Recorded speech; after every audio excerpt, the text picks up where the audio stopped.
let's queer up politics. Mother of trans child confronts Mike Pence at Iowa Town Hall. Good evening, Vice President. I am an LGBTQ member, and I have trans individuals in my family.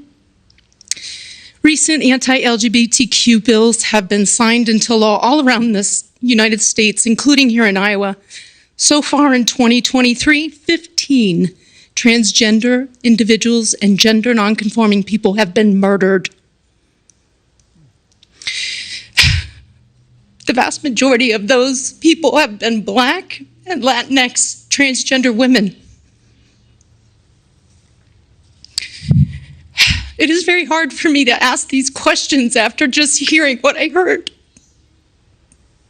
What is your policy plan to protect the transgender community, specifically Black and brown trans women, from historically high levels of violence? Well, Melissa, let me say I'm deeply grieved to hear about those tragic circumstances, and I hear your heart, and I'm moved by your emotion. I truly am.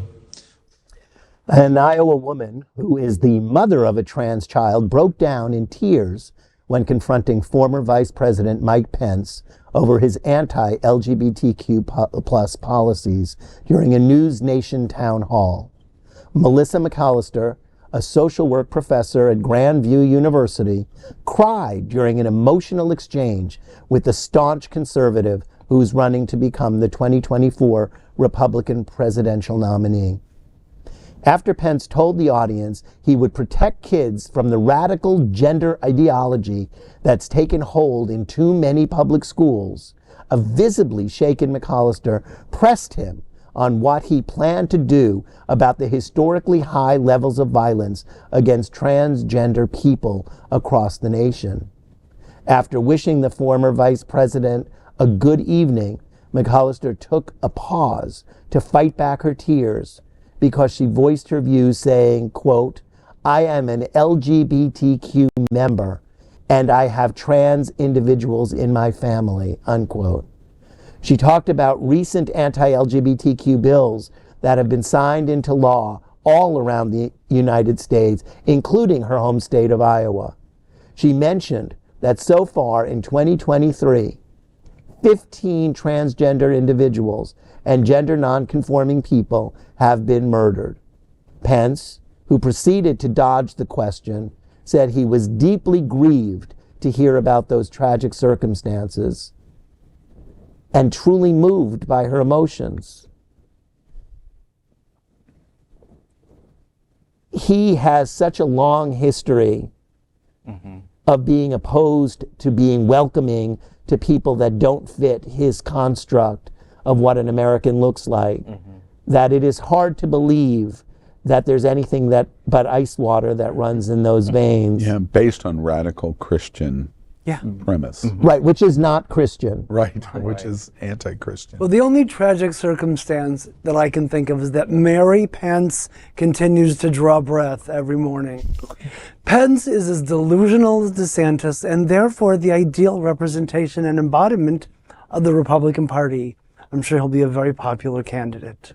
And I want to say, shout out to Melissa McCollister for, bearing her heart and her emotions in front of an ice cold reptilian. But, girl, it ain't going nowhere. It ain't going nowhere. But I think that what we saw there, most importantly, was courage. Standing up to the former Vice President of the United States, she had the courage not only to cry in public, but to challenge his entire view of what it is to be a human being. And what are you going to do about it?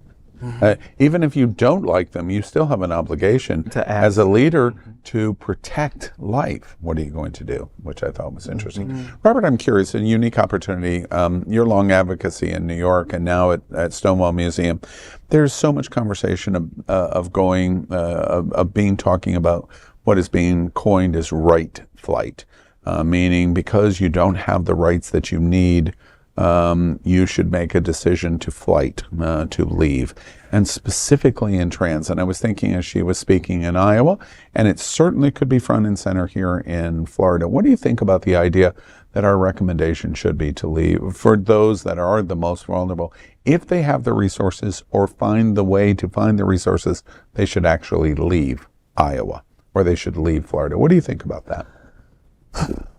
I always think that it's a mistake to run. Reminded of in the wild when elephants see tigers, or well, see lions. There are no tigers in Africa. They circle their young with their faces out, and they keep their babies inside. And our community has to do a much better job of circling those who are the most at risk, so that they can not only stay, but so that we can fully challenge those who oppose us. Because in the long run, they will lose. And if you look at 100 years of history, you will see how they will lose. Because nobody believed that we were going to have a black president. Nobody believed that there was going to be same-sex marriage. Nobody believed that trans people would be able to serve openly in the military. And if you go far enough back, nobody believed women would ever have the right to vote. All of those things are part of who we are today. And we're not going back. So when we run, we open a Pandora's box of people thinking that they are winning. We should never give them the succor that they think that they are winning. Yes, it's hard to stay, but it's the obligation of the community to make them feel comfortable and safe enough to stay. We're going to have to remember that. We're a pack of elephants. We're the elephant herd. Protecting our most marginalized in our community. That's a Well, not you, of course, wonderful image. I won't pack my trunk.